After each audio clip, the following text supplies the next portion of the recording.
my healing fam, welcome to Sound Healing Sundays.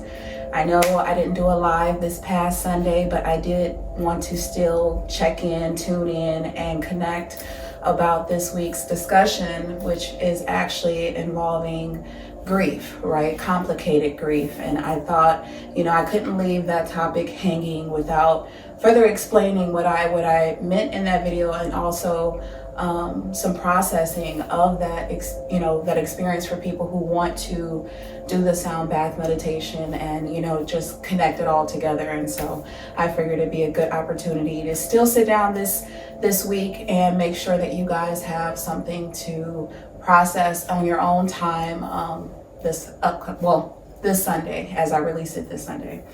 And so for today, we're going to work on the heart chakra. Grief is associated with the heart chakra, which is, the aura of love and empathy and compassion and just kindness. And it's a very relational chakra. And so kind of how I explained in the Thursday video is that it's very complicated to grieve those that are still alive, right? We know losing a loved one is very, very emotional and very, just disheartening, just a lot of emotions actually, anger, grief, despair, all the things, right? Everybody's experience is different, but it's even more complicated when, people still walk this earth and you may experience the loss of a loved one. And I think in our natural ability, we want to protect ego and assign blame or reconcile in our minds, why things ended the way that they did. And for some, you can leave gracefully on a cordial note, which, a lot of people have and can. And then there are those that just have no closure or lack understanding or seem confused or are even just hurt or are still trying to process the experience if they were, betrayed in some way or disappointed in some way.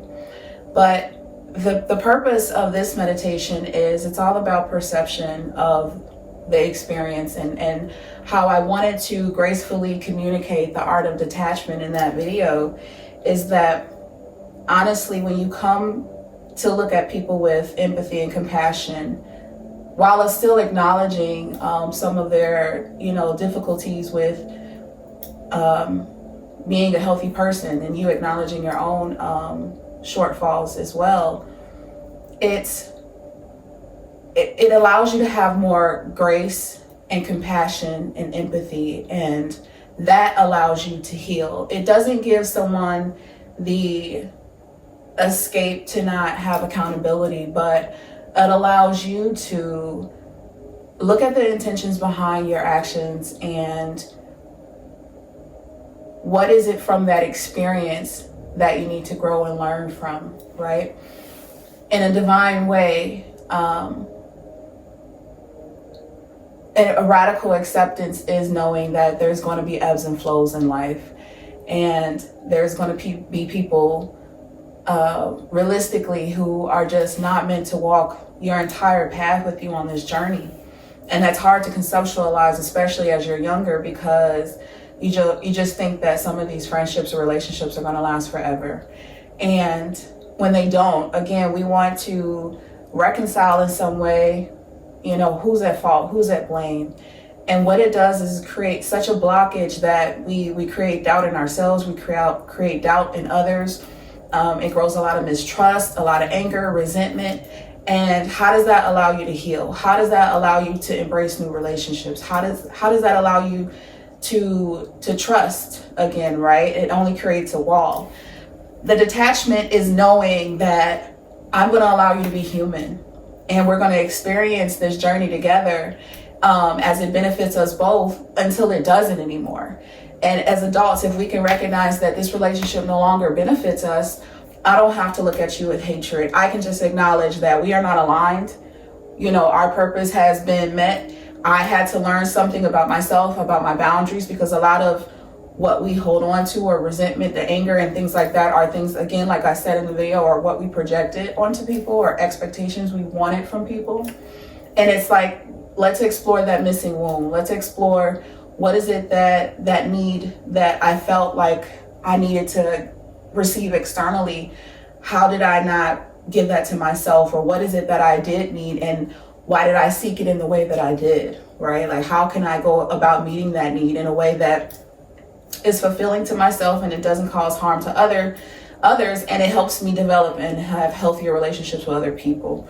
You know, you can look at each experience as learning lessons, and just be very introspective about how your role in that relationship navigated it in the way that it did, and take ownership of your boundaries, and whether you accepted and held your boundaries, whether you communicated your boundaries or not.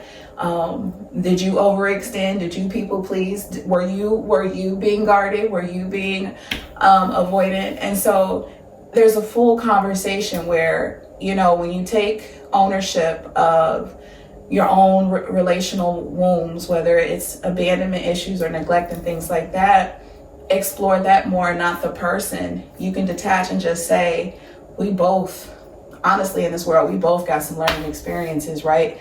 And they may or may not did some really fucked up shit to, you know, hurt your heart and cause that pain. But at the end of the day, they're just as human, and you can only hope that they learn their lessons. And I mean that in a very karmic, dharmic kind of way, right? And that goes for ourselves too. Like, I can only hope that whatever I needed in that situation that allowed me to get here, I reconcile within myself, and I can heal and move forward so I don't make those mistakes again. And that is the art of detachment, of not personalizing the experiences, but observing it for what it is. People make mistakes, I make mistakes, they make mistakes. I plan on growing from them, hopefully. I hope they grow from them, and then just move on, and life kind of goes on. The reality is the ebbs and flows come with life, and so it's embracing that, having compassion for yourself, for others, giving grace to yourself and to others, and just moving forward in a way that's very intentional with people, that you do communicate your boundaries, and you do know, you know, what you have in your tank to give, versus, you know, overextending yourself and just allowing people to be human. You know, if you see that your values aren't aligned, you can wish people well and go about, you know, your life. And if you feel like there is an investment in that relationship where you both mutually and consensually can grow together, explore it. But just know that it is a blessing to experience people. We don't own them. And so that is the lesson in all of that. So that is what I wanted you all to journal and reflect on this week, is where in my heart am I still holding resentment, or a grudge, or shame, or guilt in a relationship that isn't allowing me to heal past to forgiveness, so that I can move forward and release that energy and release that person and wish them well and move on with my life in such a way that I'm not internalizing other people's behaviors, and I can accept myself and I can wish other people well at the same time. And, you know, I can love you gracefully without having to deal with you, right? And so there's so much room for just allowing people to be, and just be like, you know what, it's just not the vibe, it's just not the energy for me. And it doesn't have to be like holding on to dead weight. So again, journal in your heart. Where are you holding grief and resentment in your heart, and how can you release that attachment and allow grace and forgiveness for the other person, that they are still growing and learning in their experiences, and you are still growing and learning in yours, and that you can wish them the best. What is preventing you from accepting that or acknowledging that, and where do you still have room to grow? Where is that womb stemming from, right? So I'll give you a couple minutes to go ahead and journal that.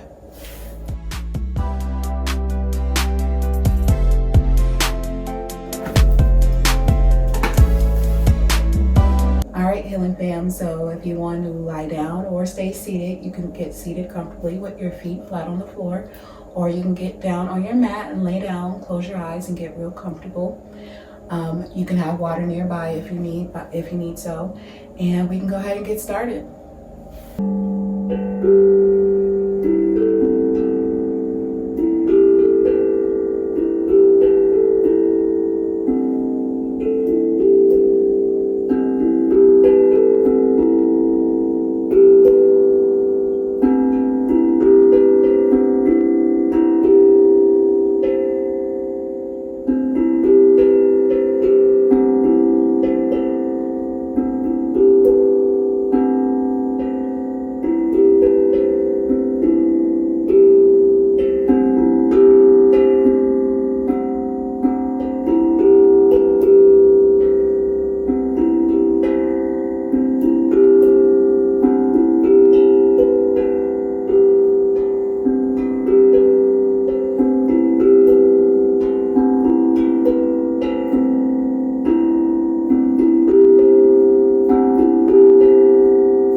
come back with me and get adjusted.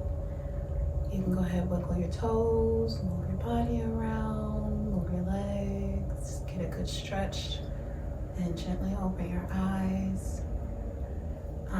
Again, I want to thank you for being here with me this Sunday and watching the video, although not my live, but I really wanted to connect the pieces, and I hope this was very healing and meditative for you. Again, you can find me here every Sunday on Sound Healing Sundays, and then again every Thursday on Healing Not Healed. You can follow me on Instagram, TikTok, Trends, Facebook, all of that at Healing Crown Counseling, Healing Crown Wellness. Again, make sure to like, share, subscribe if you found this beneficial, and I appreciate you again for joining me. The light that is within me sees the light that is within you. Namaste. Thank you.